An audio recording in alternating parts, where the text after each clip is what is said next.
بسم الله الرحمن الرحيم. السلام عليكم ورحمة الله وبركاته. dhammaan daawadayaasheena nagula socda baraheena youtube-ka, facebooka iyo tiktoka ee Teacher Okash Online Academy. mar kale waxaad ku soo dhawaataan koodhaskeeni ahaa New Concept English bogiisa koowaad ee First Things First. maanta waxaan qaadan doonaa lesson 9 cashirka 9. fadlan haddii aad naga daawanaysa dhanka iyo facebooka iyo tiktoka, fadlan na soo follow garey si markaasi muuqaaladeena ay ku soo gaaraan. haddii aad naga daawanaysa youtube-kana, fadlan muuqaalka like saar oo subscribe saar page-ka, gambalka sii furo si mar waliba ay muuqaalada ku soo gaaraan. lesson 9 cashirkeena aan gudaha u galno. marka waxaa hadlaya Mr. Jackson ayaa hadalka bilaabaya. wuxuu leeyahay come soogal and meet ina la kulan our employees, shaqaalaheena. Mr. Richards ayaa asigana hadlaya. wuxuu leeyahay thank you, waad mahadsan tahay Mr.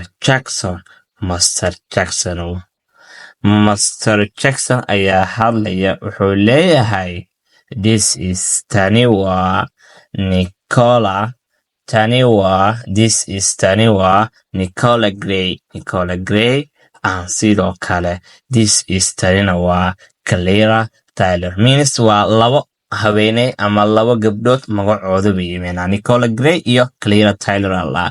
Mr. Richards ayaa hadalka qaatay. wuxuu leeyahay how do you do, sidee ayaa tihiin. wuxuu la hadlayaa micnaha gabdhihii markaasi la baray ayuu la hadlaya. Mr. Richards ayaa hadalka sii qaatay. wuxuu leeyahay those women, gabdhahani ama haweeneydani ama gabdhahani are very hard working, aad ay markaasi shaqo adag yihiin. sababtoo ah wuxuu arkay gabdhahani inay markaasi ay qabanayaan shaqooyin markaasi aad markaas u adag, ayna inta badan ay yihiin kuwa markaasi busy ah.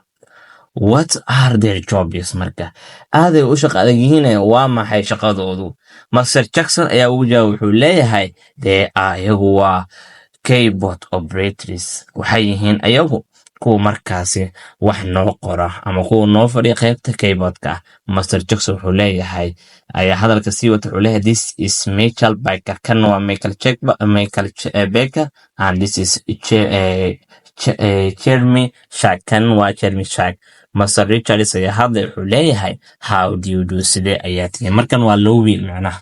Mr. Richards ayaa hadalka sii qaatay. wuxuu leeyahay they aren't very busy, ayaga ma ahan kuwa markaas aad markaas u mashquulsan. what are their jobs? waa maxay shaqadoodu? ayaga waa kuwan macnaha wiilashani ayaga ma ahan kuwa markaas aad u mashquulsan. waa maxay shaqadoodu? Mr. Jackson ayaa hadalka u qaatay. wuxuu leeyahay there are sales reps, ayaga waa yihiin kuwa markaasi qora markaasi warbixinada iibka markaasi. they are very lazy, ayaga markaas kuwa aajis markaasi u caajis badan weeye. Mr. Richards wuxuu leeyahay who is this young man?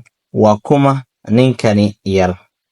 Mr. Jackson ayaa hadlay. wuxuu leeyahay this is Jim, kani waa Jim, he is our office assistant, waa caawiyaha xafiiskeena. haddii aad nagu cusub tahay, subscribe saar page-ka oo muuqaalkana like inoo saar, una share garee asxaabtaada.